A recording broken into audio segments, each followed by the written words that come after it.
Berdasarkan daftar pemilih tetap atau DPT Pemilu 2019, pemilih berusia 20 tahun atau generasi Z mencapai 17 juta lebih orang.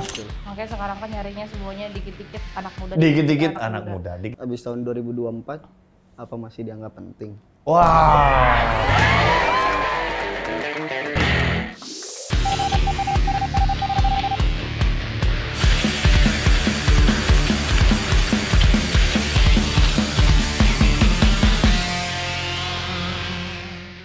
Oke, kembali lagi kita akan membahas salah satu komen yang masuk dari salah satu orang, si Elsa nih.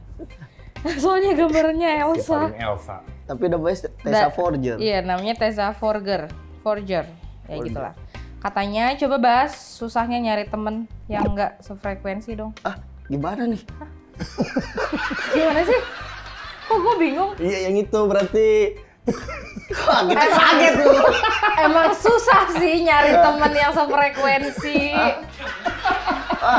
Wah, out of the box loh. Tunggu, gue mikir. Iya kan? Iya. Ya, Jadi betul. teman yang enggak Sefrekuensi. Susahnya nyari teman. Oh, mungkin karena dia lihat. Siapa namanya? Maaf. Si Enggak.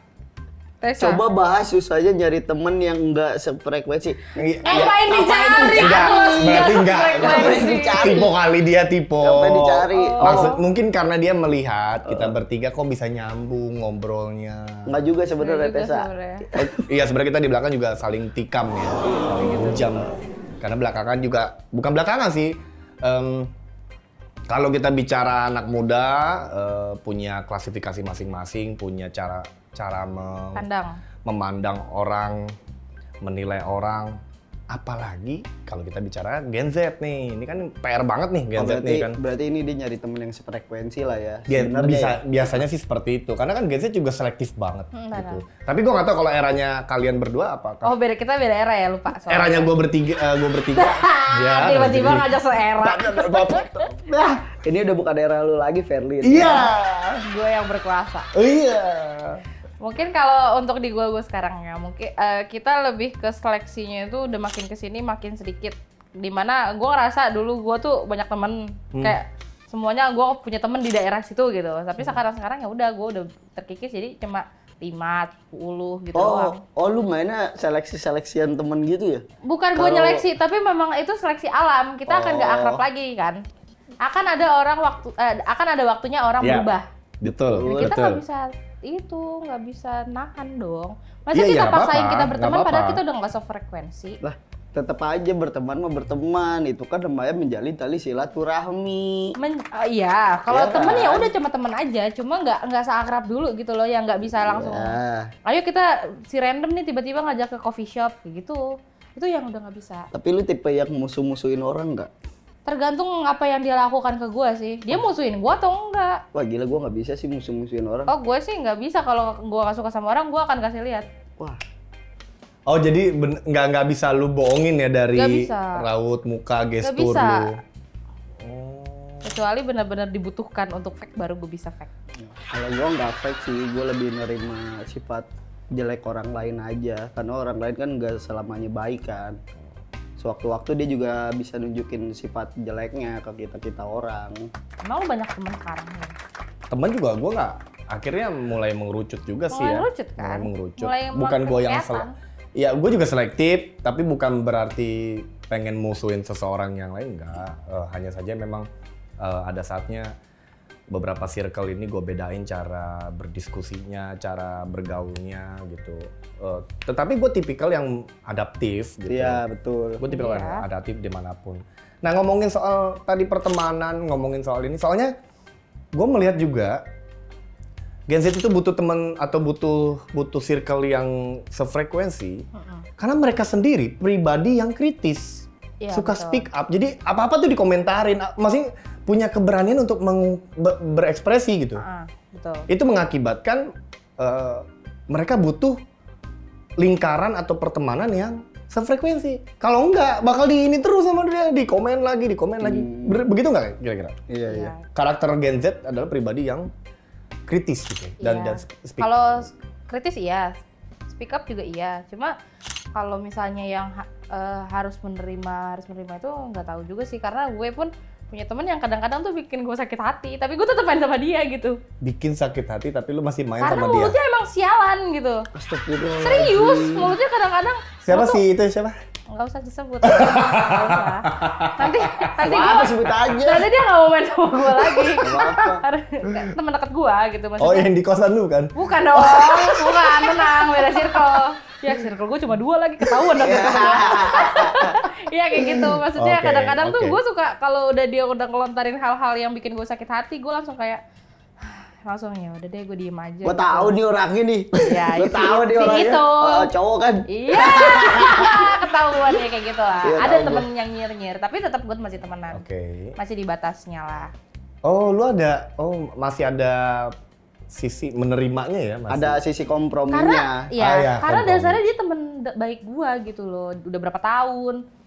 Masa gara-gara hal-hal kayak gitu gua melupakan kita sering main bareng gitu. Iya, betul, betul. Kan masih di dalam satu lingkup. Tapi kok lu nggak bisa berlaku sama temen sekelas kita sih waktu itu? Emang gua udah berteman bertahun-tahun. Tetep kan? Gua sama temen gua yang itu udah temenan kali 6 tahun Loh, lebih, 7 berarti lu secara gak sadar pilih-pilih. Loh, enggak. Iya lah. Itu nggak bisa ditolerir. Bener gak? Kalau dia nggak bisa ditolerir. Iya kan? Sama sebenarnya mah. Kalau lu mau tahu. Gue tahu sifatnya teman gue yang si A. Dia itu emang mulutnya nyiri, tapi dia baik banget sama gue. Ada yang baik ke guanya. Itu adalah suatu pertimbangan dong. Iya. Kalau misalnya yang itu, anjir nih, nanti gue di tag nih, dimasukin ke Instagram. Diomongin. Ntar gue tag sama gue. Terus Gitu. setuju nggak kalau Gen Z anak muda zaman sekarang tuh tipikal yang nggak bertele-tele, nggak suka yang bertele-tele? Oh ya. Bertele-tele dalam hal apa dulu nih? Nggak suka bertele-tele pokoknya, ngelihat orang lain, berkomunikasi dengan orang lain maupun si orang lain yang berkomunikasi, dia nggak suka sama yang bertele-tele gitu. Bener nggak sih? Terkadang Menurut kalau kalian? kalau menurut gue terkadang sih. Bertele-tele. Iya, tapi iya. Kalau gue nggak Lebih ke terkadang berani, ya udah. Ya gitulah. Lu bete nggak punya temen lu datang ngobrol harus muter dulu nih, set baru nyampe ke poinnya. Oh iya kalau itu Iya lah, iya kalau lah. itu masih Itu maksud semua gue. orang. Nah, Kayak itu kayaknya iya. semua orang deh. Emang ada yang mau ngajak ngobrol dari itu? Harus muter-muter, kita begini. Ujung-ujungnya itu, ya elah, nanti juga pasti ya elah, nanti lu kenapa nggak ngomong dari awal Oh, gitu. kan biasanya kayak hal itu kan muncul ketika pas mau minjem duit ya kan. Gini. Apa kabar? 100 dulu. Apa kabar? Iya kan? Gue denger bisnis lu jalan dengan baik ya, Lin. Iya. Iya. Boleh nggak transferin gue sekarang, nanti gue ganti pagi. Kenapa nggak nunggu pagi? Iya. Gitu ya konsepnya. Iya waktu itu gue juga digituin tuh sama temen gue. Gue ngasih aja lagi. Iya. Nanti gue gue ganti besok. Kenapa nggak tunggu besok? Kenapa minjem? Aneh orang-orang. Iya, kenapa? Karena tadi bicara soal yang komentar yang tadi itu kan memang penting aja gitu menurut gua untuk mencari satu circle yang sefrekuensi di berbagai bidang ya gitu. Apalagi kalau kita kaitkan, gua ini hidup di rumah gue ya bersama orang tua gua. Udah cukup capek dengan komunikasi yang serba nggak nyambung dengan orang tua. Benar. Gitu. Sehingga ketika gue mau berkecimpung di masyarakat ya masa gue harus ketemu sama orang yang nggak nyambung lagi sih. Iya sih, benar. Oh iya sih, apalagi di Berarti rumah. secara nggak langsung lu menaruh diri lu di atas mereka ya, Lin? Hah? Kok ada gitu sih? Iya. Karena dia langsung beranggapan ke orang lain itu nggak bakal nyambung sama dia dalam Nggak, gue kan kelihatan. sudah merasakan. Oh, Kan sudah kelihatan sama orang. Gua kira. Sekali lu ngobrol pasti lu tahu lu akan bisa ngobrol sama dia gitu kan. Iya betul. Iya, dia nyari kesalahan orang deh. Capek gue. Tapi emang iya sih, maksudnya Tapi sama orang tua nyambung ya. enggak. Jelas. Ya berarti kan kan gue juga tadi mengumakakan. Gue gak nyambung, tapi gue sayang gitu. Iya, kan tadi gue juga menyampaikan Iya. bahwa gue udah berapa tahun gitu kan berkomunikasi dengan orang tua gue, tapi sering banyak miskomnya justru gitu. Kalau emang sama orang tua emang agak susah. Iya. Makanya gue lebih pilih nggak banyak omong. Iya betul. Tapi memang enak sih kalau ketemu teman, apalagi kalau kalau di circle cewek tuh teman sefrekuensi itu, lu nggak ngobrol tuh lewat mulut, tuh lewat mata. Misalnya nih, gua tahu tuh. misalnya nih kayak kemarin nih gue lagi di kafe, gue tuh kan hafal ya, apa namanya, tipe cowok yang disuka sama teman gue. Jadi gue cuma gitu, terus dia kayak, terus gue kayak gitu-gitu doang, kayak langsung dia sok-sok cantik, ngerti Ya gitu. ampun. Ngomongin orang pun gitu doang. Nggak ada lu ngomong-ngomong. Kan ketahuan kalau kayak gitu. Kalau cewek tuh ya udah. Gitu. Seseru itu sama cewek kalau ngobrol tapi pakai batin. Kalau cowok gimana, Cup, coba? Kalau cowok mah biasanya gini, Lin. Ya. Gitu. Oh iya benar. Nggak pakai tangan ujungnya. Tapi itu kan nunjuk ya. Kalau cewek tuh benar-benar bisa. Ya sama, lu juga nunjuk, Bos. Tapi ada obrolan lagi. Tapi kita ngobrol gitu loh. Ngerti gak sih? Kayak gue ngerti apa yang disampaikan selanjutnya, bukan cuma nunjuk. Biasanya kalau cowok kode pakai kode, misalnya hitam. Oh iya. Parah banget. Toto dilihat, iya kakinya hitam, bukan lagi lewat. Liatin lu langsung tuh dari atas sampai bawah. Iya benar. Kayak begitu. Lehernya hitam. Yang mana nunjuknya pakai lidah. Atau kalau orang cuma sekedar lewat, bisa sih. Oh. Cuma kayak gitu, bisa apanya kita udah ngerti gitu. Apa emang? Ya kan itu obrolan cewek. Oh. Lu kok pengen tahu sih? Oh, lu khawatir lu digituin juga sama Iya, cewek-cewek itu kan di luar itu kan sana, kalau ya? misalnya cowok yang ngelakuin kan ntar bilangnya ini Pelecehan. ya kan? Iya, Pelecehan. pelecehan ya Plus kan. minus cewek sih. Ya kan? Ntar kalau cewek ke cowok enggak bercanda, termaafkan. Iya juga sih. Sudah jangan dibahas, itu sensitif. Iya, tapi kayak gitu lah. Kalau udah sefrekuensi segampang itu. Ngomongin orang yang nggak kita suka pun segampang itu gitu. Kan. Ya paham gue. Gitu ya kan. Berarti kalau udah mengetahui fenomena seperti itu, kan ini udah mau jelang pemilu nih. Ya kan, udah mau jelang pemilu. Terus kita disuguhkan oleh 3 pilihan. iya, 3 tokoh pilihan itu. Menurut lu butuh nggak seorang pemimpin yang emang harus bisa nyambung gitu dengan karakter anak-anak muda zaman Jelas sekarang? lah. Karena apa? Di pemilu 2024 kita pernah bahas ini, ada 113 juta pemilih. Segmennya anak muda gitu. Iya. Berarti ini menjadi satu keharusan nggak kira-kira? Harus lah. Butuh pemimpin yang bisa nyambung dan menjadi pendengar yang baik gitu. Iyalah. Apalagi anak-anak sekarang kan harusnya didengar. Atau kalian lebih kepengen pemimpin yang justru bukan kepengen, atau kalian ingin melihat pemimpin Indonesia masa depan tipikal yang udahlah kalian masih muda, masih bocil, nggak tahu apa-apa, diem aja, ini urusan kami orang tua. Iya, enggak lah. Itu adalah kata-kata yang sekarang tuh dibenci sama anak-anak muda ya. Lo disuruh diem, padahal kita punya suara. Itu. Karena gue pun kalau di rumah, udah kamu mah nggak ngerti. Iya apaan sih gitu. Gue udah bisa mikir. Iya. Ibarat gitu Kalau loh. kita disuruh diem, ntar yang ada kita golput. Jangan. Bener, jangan. Ya kan? Iya, contohnya aja sih.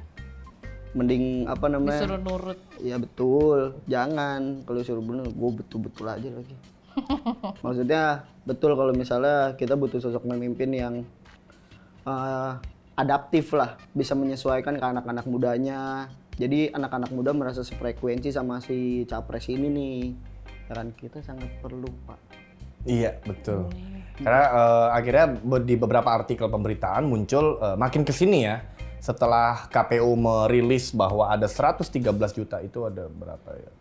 56% ya, atau 57%-an pemilih anak muda, 113 juta.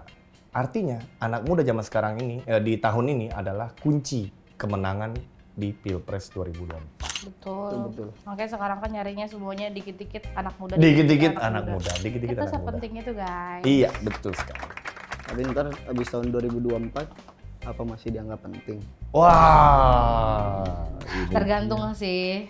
Tergantung pemimpin yang terpilih. Iya. Betul. Kalau Keren misalnya banget bahasa lu. pemimpin yang terpilihnya memang berusaha mencapai bonus demografi ya pasti dipakai. Oh iya betul. Kalau betul, cuma betul. sekedar ya sudah menang ya itu gimana?